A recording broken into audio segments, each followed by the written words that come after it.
Hey guys, it's your boy World of Wrestling here today to discuss about AEW Rampage July 29, 2022. I will get into that with you guys in just a moment, but I'd like to go over the situation with Summerslam here on the channel. SummerSlam on this channel will be postponed for Sunday. I will go over that live here Sunday night around I'll go ahead and post the actual date, the time, not the date. I'm already telling you the date. It will be July 31st. I will do the review and I will give you guys a couple hours to be able to come on in and check in with me, see how everything's going, and that we can go ahead and get down to business and discuss about SummerSlam. I will be going ahead and doing something fun and enjoyable for Saturday night instead of sitting through SummerSlam, though I have been hearing some positive stuff that's going on behind the scenes for SummerSlam that Triple H is trying to make the card a little bit more interesting for people to enjoy. So I appreciate Triple H's effort in trying to make the best situation out of a negative. But yes, this event will be postponed for July 31st, Sunday. I probably will be able to do the review, I'd say around 7:30. I'll probably do it. I'll probably be able to watch it after I get home from what I'm doing Saturday night. Yeah, I should be able to give you guys the review around 7:30-ish. I'm pretty certain I'll be able to do it late Saturday night and get it done and over with and watch the actual event and then come on here Sunday afternoon, Sunday night, whatever way you want to put it, at 7:30 and give you guys my insight on how the show went down and what I thought of it. My thoughts on Rampage, though. Oh, fuck me. This show sucked. This was the worst Rampage I've ever seen in my life. This was the worst hour of wrestling I've ever seen produced by AEW on Rampage ever in its existence. I was not impressed with this. This was very boring, nothing exciting happened except for the Ring of Honor segment with Claudio and Wheeler Yuta with Chris Jericho, which I'll get into with you guys. But most of it was not all that entertaining. I really think this show sucked, honestly. Wardlow did come down, I think, to help out Orange Cassidy. He was being triple teamed, and so was the Best Friends, actually. So by Jay Lethal and Sanjay Dutt and Singh, and Wardlow came down to help them out and even out the odds.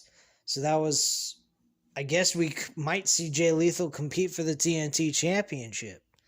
I don't think I want to see that because I don't want to see Jay Lethal suffer another loss.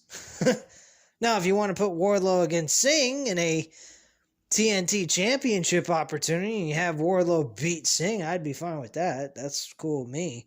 That's a huge win for Wardlow, actually, because Singh's a huge motherfucker. But as a wrestler goes, he sucks. His performance in this match sucked. Jericho had to sell the idea that Singh could not move fast enough to get in the ring to break up the 3 count. Holy fuck, what a terrible, terrible fucking match that was. The match itself overall was good, but the ending was just weak as shit. Jericho had to sell the idea that Singh couldn't get in the ring fast enough, and he moves too slow. He moves too slow, yet he's a big man. That's I don't know about that, man. That's fucking sad. All he was doing is standing there on the apron, staring at Orange Cassidy pinning, I believe, Sanjay Dutt, and did nothing. He just stood there and watched. And then Jericho goes ahead and says, he just couldn't move fast enough over the ropes to get in the ring to break up the 3 count. I'm going, dude, Jericho, I know you're the wizard, but you're not going to sell me on the idea that he can't move fast enough to get in the ring. The motherfucker was just standing there watching him getting pinned, and he did nothing. He just stood on the apron like he was a clueless idiot. So you can't convince me of that, man. Sorry. I'm very sorry, man, but you can't convince me of that, bro. You might be able to shoot fireballs out of your hands and do all these weirded out crap, but you ain't selling me on that idea. Sorry. Big Show would be able to move in faster to fucking break up a 3 count than Singh could. Singh just looked like he was a deer in front of the headlights getting ready to get whacked by a big giant fucking Bronco Ford truck. Or a semi-truck or something, man. I'm like, what the fuck? This was pathetic. So yes, we had a 6-man tag team match. Jay Lethal, Sanjay Dutt, and Singh went up against the best friends of Orange Cassidy, Chuck Taylor, and Trent Beretta. This match was alright, nothing special. Orange Cassidy picked up the victory. Kudos to him. Jay Lethal's going on a downward spiral. I don't know what the hell they're doing with Jay Lethal. They're wasting his talent away like nobody's business. I mean, it's one thing you don't make him beat Samoa Joe for the television championship in Ring of Honor. Then you make him go into this storyline with the best friends. Not really a good transition over to AEW. That's really just showing your lack of care of Jay Lethal and his potential to really elevate this product. I think he's an excellent talent, and I don't know what the hell they're thinking, but hey, you know, we have no control over what they do. Just like WWE, we have no control over what they do. The only thing we can do is hope that these creative writers, owners, what have you, take an interest in what we have to say and what we want to see and what we think might help better the product than what they're doing. But hey, we're just fans. We're nothing more than that. But we do pay the money to go see these fucking events, so we should, have our voices heard, and they should kind of take in, consideration of what we think. Because if they don't want to do that, what the fuck's the point in having the audience show up? It might as well go back to the COVID days when we had nobody showing up at the arenas and they could do whatever the hell they want. I know Vince McMahon enjoyed that shit. He'd be able to control the crowd reactions. He enjoyed that. I bet him and Kevin Dunn were jerking each other off to that shit. Jesus Christ, man. This was a shit show, man. I really don't even have anything to say about this show. Anna Jay and fucking Ruby Soho, she suffers another loss. Ruby Soho, what a sad, pathetic load of shit. Anna Jay cutting another poor, pathetic promo. Again, sweetie, you really need to stop over-trying and overselling this heel gimmick. Try learning from the master. You know who that is? Britt Baker. She knows how to cut a heel-like promo. She doesn't oversell it. She's confident, she's cool, and she don't give a fuck. That's all you gotta do, bitch. Shit, man. You're fucking acting like, I'm gonna go in there and I'm gonna kill you. Like, what the hell? That shit don't work for you, lady. She's standing there Wednesday night. I didn't actually go over that portion of that segment because it phased out of my mind because I didn't give a flying fuck. Not that you can blame me. I think that was one of the poor promos throughout that entire segment out of everybody involved. And she was just fucking terrible. I'm gonna choke you out, I'm gonna choke you out, I'm gonna choke everyone here out. What the fuck? What are you, an imbecile? You're gonna choke everybody out. Yeah, you're gonna choke everybody out and you're gonna get arrested. That's fucking assault, you dumb bitch. What the hell? I'm gonna choke everybody out in the arena. The fuck? And then she chokes out Ruby Soho, and Ruby Soho suffers another loss. This woman can't even catch a break in any promotion. She can't catch a break in WWE. She can't catch a break in AEW. She can't catch a break anywhere. I mean, She's a great. I'll admit. I mean, she's not exactly the best thing to look at. Ruby Soho. She's got too many damn tattoos. Wears way too much fucking makeup. But damn, can she wrestle in that ring? And fuck, everybody freaking makes her lose on every promotion. Like, what the hell? Can't she catch a break, man? What a fucking load of shit. But yeah, Anna J. AS, excuse me, let me correct myself, because now she's got to have the AS added to it. What does that mean? Ass shit? I don't know. Fucking retarded. JAS. What a joke. Oh, it's so catchy. JAYAS. Yeah, get the fuck out of here. Oh my gosh. Anna J sucks. I don't know why they included her into this mix. I really don't know why. She's been doing absolutely terrible on promo work. Her wrestling has been pretty much the same. Nothing's really changed about that. She's been okay. But even her interaction with the crowd during the middle of this match, she seemed a little weird. Like she's overdoing it, over trying to be a heel. You don't have to overdo anything. Just go in there and smash the living crap out of your opponent and show no ounce of respect or morals. Show no fucking compassion. That's all you gotta do. You don't have to oversell it and go, I'm mad. No, just go in there and show no emotion and be a cold, heartless person. That's all you have to do to play out a heel. Especially if you don't have the bass in your voice to sound heelish. She doesn't have that. She sounds like she's a crying little kid. Like, I want my toy now. What the fuck? Her promo work sucks. Jesus Christ. Oh man. Was that shit terrible? And she beats her with a freaking rear naked choke with her ace bandage that goes around her hand. It's more like a protective cast around her wrist and hand.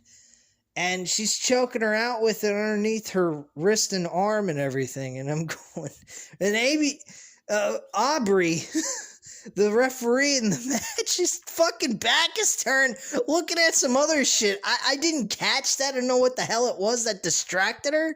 But she just like purposely turned her back and completely ignored what was going on in the ring at the time. I mean, it was fucking weird. But yeah, Anna J won that match. Ethan Page beat Leon Ruffer, the guy that used to be on NXT, Leon Ruff. They just add Ruffer, ER at the end, I guess, to keep it from copyright infringement or something like that, I would assume. And Ethan Page beats the shit out of him. I mean, this show sucked. Trying to figure out what else happened on this show. Max Caster and Anthony Bowens had a fucking music video, rap music video, talking about the ass boys getting thrown in the trash. They were taking little ideas from Men at Work with Emilio Estevez and Charlie Sheen. I thought that was a pretty cool little thing that they did there, bringing back to the 90s. Thought that was neat. I actually have that movie. I might go ahead and watch that movie after I get off here. No, I'm just kidding. I'm not going to go back and watch that. Probably do something else. Anyway, yeah, they had that little kind of scenery going on, like they were garbage men, and they were trying to be Emilio Estevez and Charlie Sheen from Men at Work, and they were talking about taking out the trash throughout the entire song. It was pretty much part of the chorus for the Ass Boys, and they issued a challenge for a dumpsters match. I don't know why a dumpsters match is on a fucking Dynamite show. But for whatever reason, we've got it on a Dynamite show. I don't know why we couldn't actually build this long term. We're all talking about long-term booking. Why not give these two young tag teams an opportunity to be on a pay-per-view like All Out and have these two teams have a 4-week build throughout August into September and have them wrestle in a dumpsters match at the pay-per-view? What's happened to long-term booking in AEW? I'm sorry to everyone who's a diehard AEW fan, and I am a diehard AEW fan, so I'm critiquing what I love. And I'm saying right now, why isn't there long-term booking? It looks like they're doing this week to week. They're looking like they're trying to get the best, the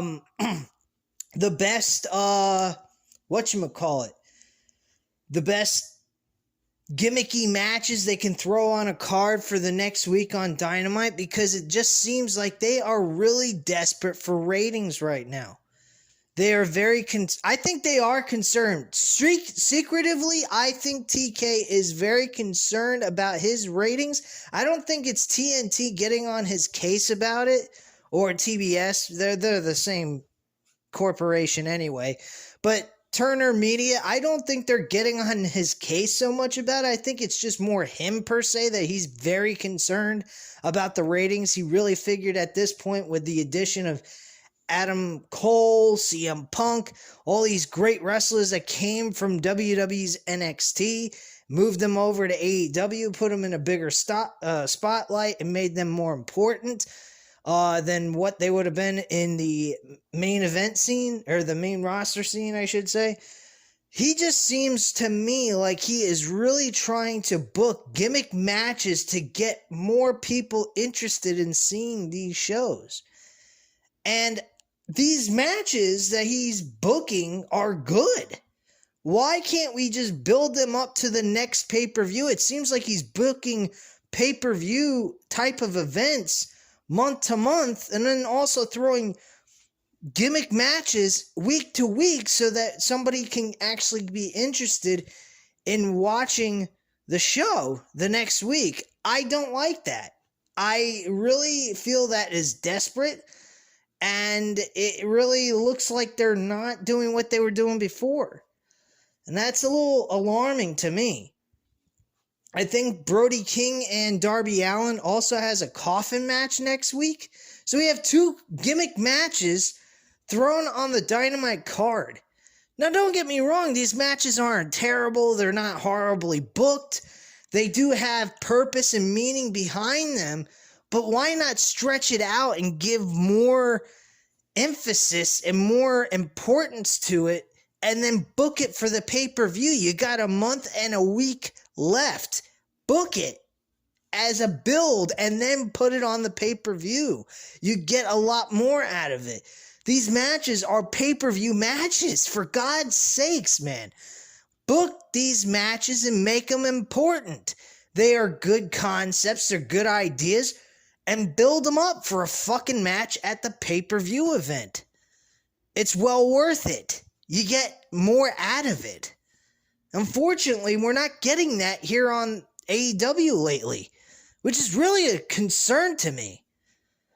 I mean, I know I haven't really stressed this out a lot, but lately, the last couple of weeks, I've been noticing they're really doing a lot of gimmicky shows. Fighter Fest, Fight for the Fallen. I mean, last year we had those, but we didn't have like a bunch of, a bunch of big time matches and everything. It was just more along the lines to make it feel like a month pay-per-view type of event. And that's it. And they're trying to book month to month pay-per-views. If you guys don't believe me, look at the titles of these shows. This is Impact Wrestling type mentality. When Impact Wrestling lost their ability to do month-to-month pay-per-views because people weren't buying into these pay-per-views, they weren't interested in purchasing them, and they were losing money, they went to a 4-month time span between one pay-per-view to the next, and during that time, they had pay-per-view type gimmick-like shows on live television for free. That is what AEW is doing now. Now, granted, they are not losing money by any means. People are purchasing their pay-per-views. Ring of Honor had a humongous buy for their event this past Saturday on July 23rd. So they have been successful with their concept. The problem is you don't need to do a month-to-month booking mentality. Stretch it the fuck out. Give yourself an opportunity to focus on professional wrestling and booking long-term storylines that are going to make it on the pay-per-view card. That's all you have to do. Malachi Black and Miro, where the fuck are they? Why aren't we seeing them on the show? Why aren't we seeing some fucking actual interaction face-to-face on live television? We have not seen any of that. We've seen vignettes. They've been good. I have not discredited them in any way, shape, or form. But we need to start seeing these guys interacting in person with one another, giving us some kind of idea of what we should expect, what's to happen next. All we're getting is vignettes. That's not going to help us do anything but say, okay, what's next? What do you guys want to do next with these two? Please, elaborate more. That's all we're asking, man. So, bottom line, they are doing some things here. They're really trying to, I just feel like they're kind of booking week to week because there's not a pay-per-view coming up in a month. They got 2 weeks from now, they got Jon Moxley defending the title against Chris Jericho. Why isn't Chris Jericho and Jon Moxley at All Out? Why the fuck can't we get that? Is there somebody else that's really important that Jon Moxley needs to face outside of CM Punk at this point? Are we getting CM Punk at All Out? I don't know. I haven't heard anything specific about that. So I'm not quite sure. But from what I've heard, CM Punk seems like he's still having issues with that foot and he might need a little bit more time. In my personal opinion, give him all the fucking time he needs and stretch it as far as Grand Slam on, I think it's September 21st or 22nd, something like that. It's the third week of September. They did the same thing last year in September. So, personally, I would book the World Championship that Jon Moxley is carrying. And I loved what Jon Moxley said last week, this past Wednesday, about that title being called interim. That title is not a fucking interim belt. You ain't got the world champion on the show right now. He's not interim. He's the actual fucking world champion. Enough with that crap. That's my attitude, and I share the same sentiment that Jon Moxley does. Until CM Punk's back, he's not interim anything. He's the world champ. They got two world champions right now. And once he's back and they can face each other to unify the two belts to have one champion to be undisputed, that's it. And that's all I got to say on that fucking subject. But Jon Moxley, Chris Jericho at All Out, I would love to see that. Fuck the August 10th. What the hell? And tonight we saw Wheeler Yuta challenge Chris Jericho. Oh God, this was good, but at the same time it came across very stupid. Really, it really did come across a little stupid to me. And I'll explain why. Wheeler Yuta, well, first off, let me just start off with Claudio. Claudio pretty much cut the promo of saying, look, I am very happy you guys stayed fans of mine and enjoy my work. What you did helped me get where I am right now, holding the Ring of Honor World Championship. And at the end of the day, guys, I greatly appreciate all the support and care for me as a performer and helping me get where I am at this point in my career. And my sentiments to Claudio is, you're welcome. That's what I have to say to Claudio. Because, man, you deserve a lot more than a fucking Ring of Honor World Championship.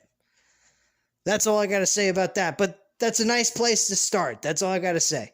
At the end of the day, I think by next year, Claudio should be fucking World Heavyweight Champion of AEW. Hands down. If anyone disagrees, you can kiss my ass. Claudio has been booked the best out of everybody since he came in. He has been on a fucking roll, and he's had the best match, one of the best matches. I'm not going to say he has the best matches of everybody. I mean, Dax Hardwood has been doing pretty damn good in singles matches, and he ain't a fucking singles competitor. But he has been doing some really good work since he's come into AEW and was restricted of doing that kind of stuff in WWE, which I have no fucking idea why they would do something that dumb. But then again, we're talking about Vince McMahon at the time was running the fucking company, and who knows, he might be running it later on in the future once this whole fucking investigation is cleared and blown over. Who knows? But hopefully he gets what he deserves, and that's called justice. Because this guy was totally unethical as a businessman. I don't care if he borrowed money from his own company. I don't care if he spent his own money. It was unethical business. Unethical business practices under his control of WWE. He does not deserve to be or even around WWE anymore. He has no rights to it. I don't think he deserves it. It's a publicly traded company, and people can rule him out. So, at the end of the day, I think he deserves what he deserves. Nothing. Let him have what he has, the stocks and everything else. And at the end of the day, I don't particularly care to see good old Vinnie Mac running anything at this point in time or any time in the future. Because the guy fucking sucks. And I don't want trash like that running a show that I actually enjoy watching. And you know something that's funny? Every single time I say on here, or even in my own personal life, I always say, they do something this dumb, I'm going to stop watching. Every fucking time I say that, they don't. It's like, they can hear what I'm saying. Maybe other people have the same opinions as me or viewpoints on it that will make them stop watching. And yet, they keep proving to me I am okay to watch this shit. I don't feel like a complete and utter idiot, even though most of the time I do. But pay-per-view matches and shows, they're not as dumb as the week-to-week shows. The week-to-week shows I can't deal with, but hopefully I'm going to see what SummerSlam or the Raw show is like after SummerSlam. I'm going to see how that is.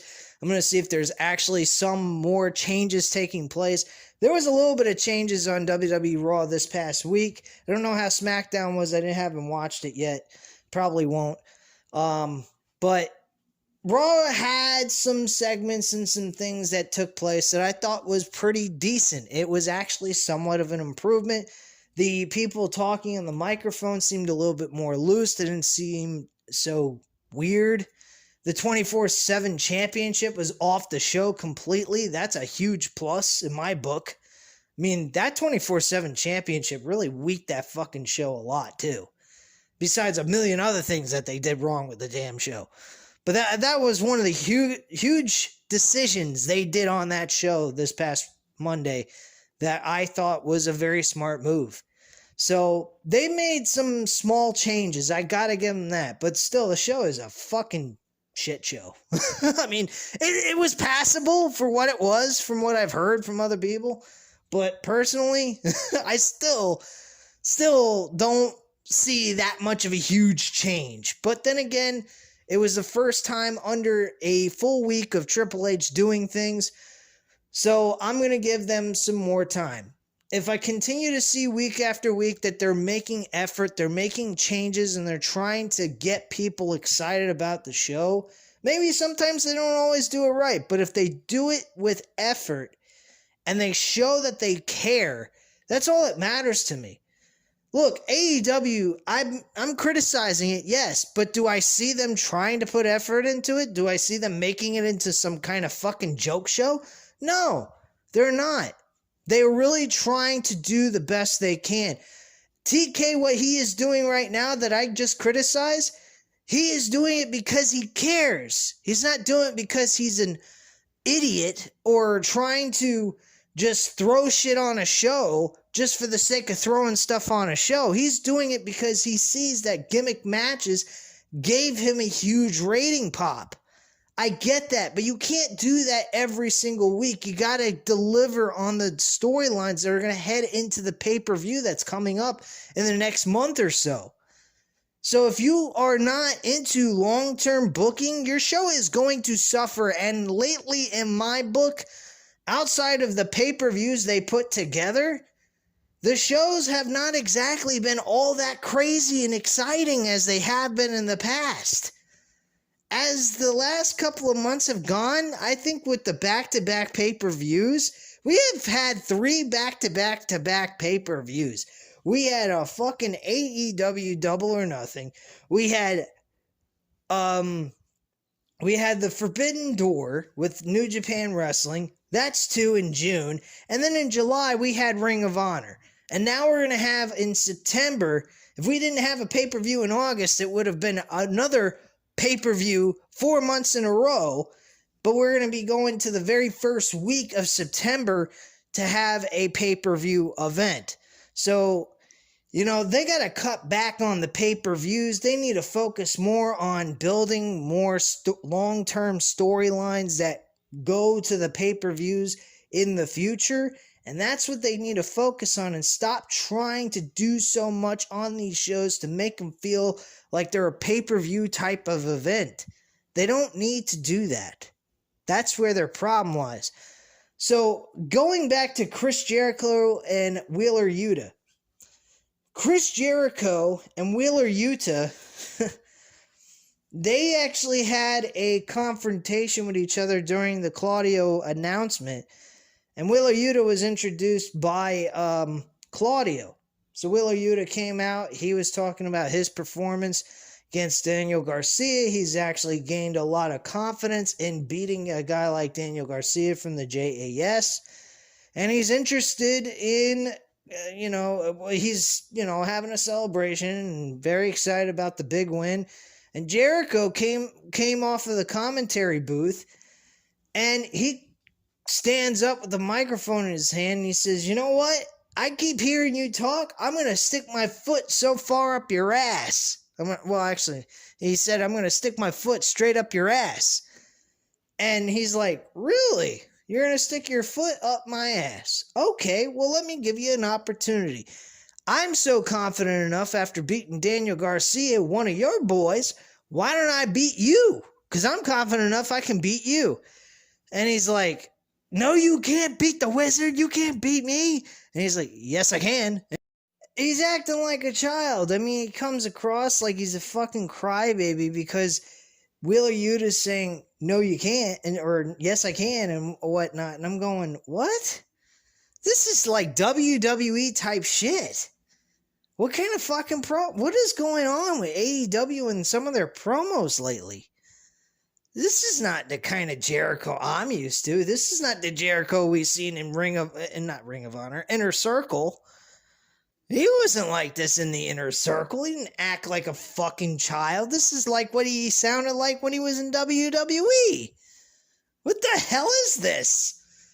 I'm going, what the fuck am I watching? Was it funny? It was a little bit funny. I mean, I won't lie. I mean, Chris Jericho from WWE was a little humorous, especially when he said, "You just made the list." I mean, that was a funny little gimmick he did, or catchphrase, whatever way you want to look at it.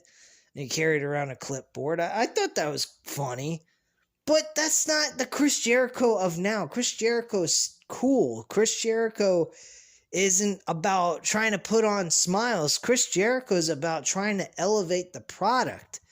He's trying to elevate the people he works with. Now, I know that's what he's going to do at Wheeler Yuta next week on Dynamite, which, by the way, I don't know why the fuck Jericho would go ahead after he says, "All right, you want a piece of me? Do you want to fight?" And Wheeler Yuta goes, "Nah." And I'm like, what? What the hell just happened here? I'm like, he just said no to a match with with Chris Jericho after this was like a heel-like move. I'm going, what? And then Jericho's playing like what a face would do. He goes, "Okay then, how about I just put my freaking opportunity with Jon Moxley on the line for August 10th's match, And if you beat me, you can face him for the world championship, giving him a fucking guaranteed ticket if he beats him to a world championship opportunity that he never really earned in the rankings. What the hell's going on here?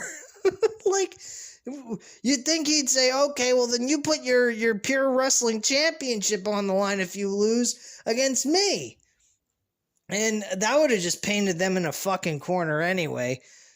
But the whole idea of him just giving up his spot with him possibly losing to Wheeler Yuta makes absolutely no fucking sense for a heel to do. And then he goes, gee, William Regal, that was easy. Like, what? I'm going, what the fuck am I watching? This is nuts. Oh my lord, man. What the fuck? So, yeah, that's pretty much the rundown of this entire show. I think there was one other match, I'm not quite sure. But, does it really matter? This show fucking sucked. This was one of the worst AEW Rampage's episodes I've ever seen in my life. One of the worst Rampage episodes I've ever seen. And I'm sitting here talking to you guys for almost about 40 minutes in, and not one fucking positive thing is coming out of my mouth. Is this a WWE show or an AEW show? I'm getting confused now. Don't get me wrong, guys. I love AEW. I think AEW is a good show. They're trying very hard. I gotta give them credit for that, but they're trying a little too hard. I think TK needs to chill out with the gimmick shows, the gimmick matches, and all the hardcore sequences of old school Attitude Era and ECW type mentality with the barbed wire matches. Take a chill pill on the shit and give it a rest for a while. I mean, seriously, we don't need all these fucking matches all the time. Keep it simple. Worry about the ranking system. Get that right. I think the ranking system is broken. There's been some wrestlers that have actually openly stated that. FTR even stated that, and they're one of the best tag teams in the damn company, and they're being given a fucking rocket to their asses to the moon. I mean, the only thing missing from their collection of belts is the AEW tag team titles. So, I mean, they're pretty much doing well with TK at this point. I mean, they ain't got much to complain about. The only else thing they could do at this point is win the AEW tag team titles. So, I mean, TK needs to get kind of press on the brakes, slow things down a bit, and take it a step back. Because what he was doing, even in the pandemic era, was better than what he's doing now. He had no fans. He was booking matches, building towards a pay-per-view, and booking the pay-per-view.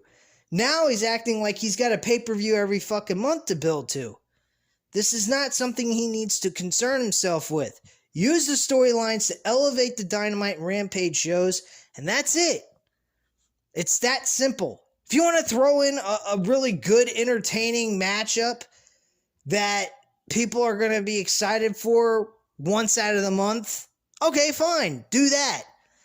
But that has to be involved with something that has nothing to do with the build towards the pay-per-view. So, World Championship, I mean, that is something that's important, but they got to get MJF back, man. MJF is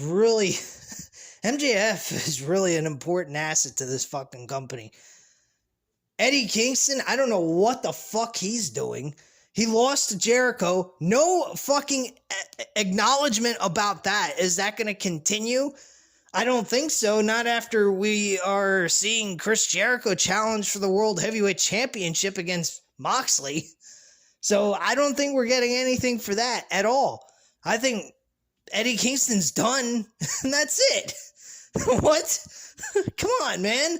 You got to give us some kind of climax ending, because let's face it, you want to give the last impression of Eddie Kingston's rivalry with Chris Jericho being in a fucked up finish like that from last week's Dynamite? Come on, man. You can't do that. You got to end it at the pay-per-view. Do a fucking last man standing match. Do a first blood match if you want. I don't know, anything that will really rectify the ending of that fucking match, because I think Kingston should have won that match against Chris Jericho. That made absolutely no fucking sense that Jericho won. With the kind of ending that they had on top of it. It was pathetic. Really, it was. I don't know how you guys felt about it, but I thought it was a very sloppy ending. I thought it was shit.